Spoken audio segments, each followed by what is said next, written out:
watching Inside Automotive with Jim Fitzpatrick.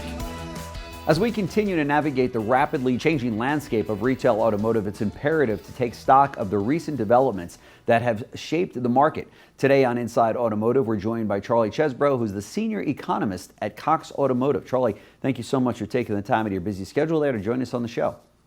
Well, thank you for having me. Happy to be here. Sure. So with the third quarter of sales in the books, as they say, what did you see in the data that could be an encouraging or worrying sign for the industry? Well, I think overall we have to be pleased at the strength of vehicle sales so far this year. We're running sort of at a 15.5 million pace.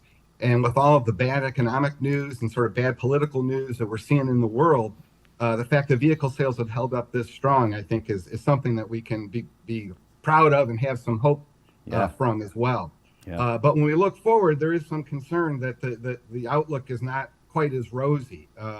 A lot of the driving force this year has been pent-up demand as supply has returned to the market.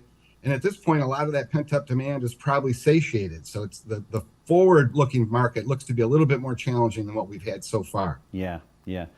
So after 6 weeks, the UAW strike against the Detroit 3 ended on October 30th. What impact did that strike have on October sales, if any?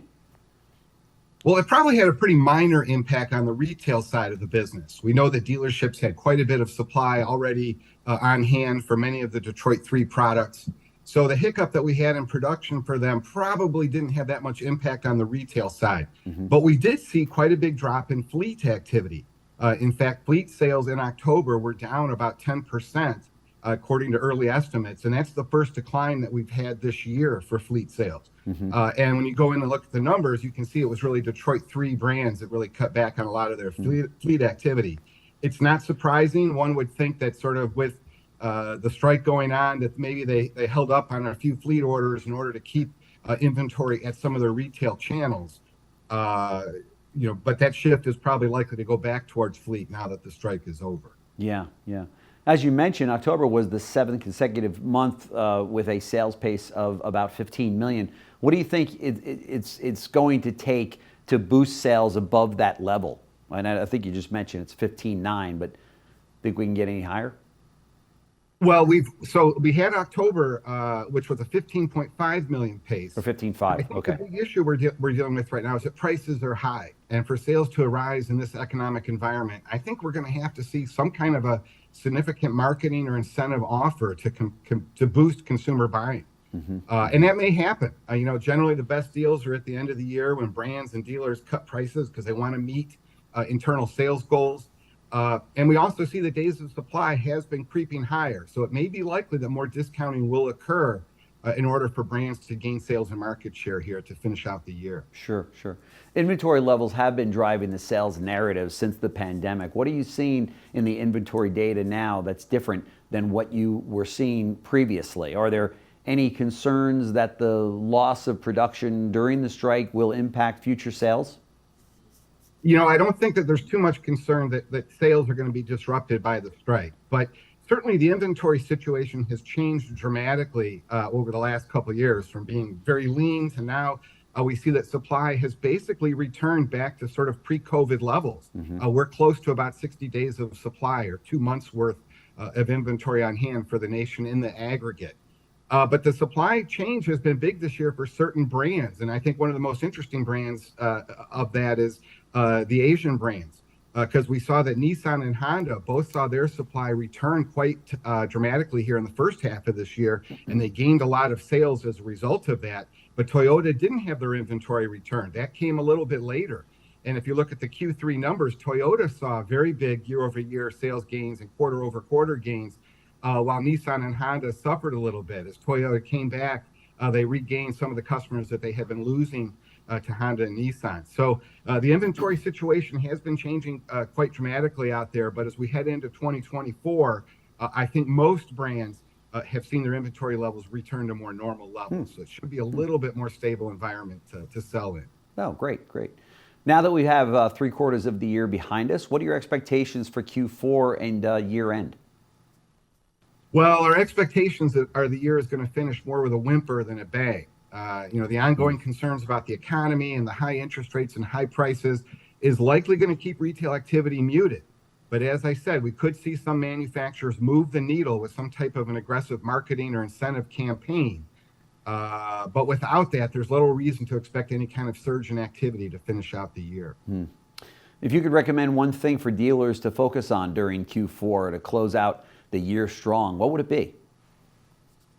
Well, I think demand is likely to remain strong. People want and need new vehicles, and they want new transportation. But the key question is affordability. So one topic I would suggest to dealers is the idea of savings. Can you make the case to your potential buyer there that they can save money with this vehicle in terms of lower maintenance costs of a newer vehicle or the fuel economy savings? We recently saw the gasoline hit all-time highs just 18 months ago of over $5 a gallon nationwide. This is an important topic that's still on the forefront of most vehicle buyers' minds, is that fuel economy. So if you can make the case that a 5 mpg fuel economy gain on your new vehicle or new used vehicle, that can be real savings on that monthly payment.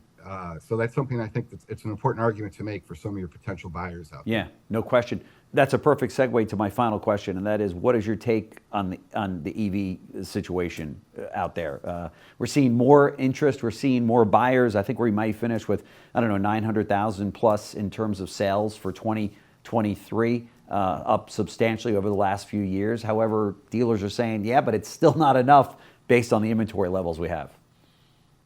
Well, I think the industry in some ways is suffering from its own success. These EVs have kind of come on. They've really caught fire here the last couple of years. Much of it, I think, we can attribute to Tesla and the Model Y, which has really been a great seller.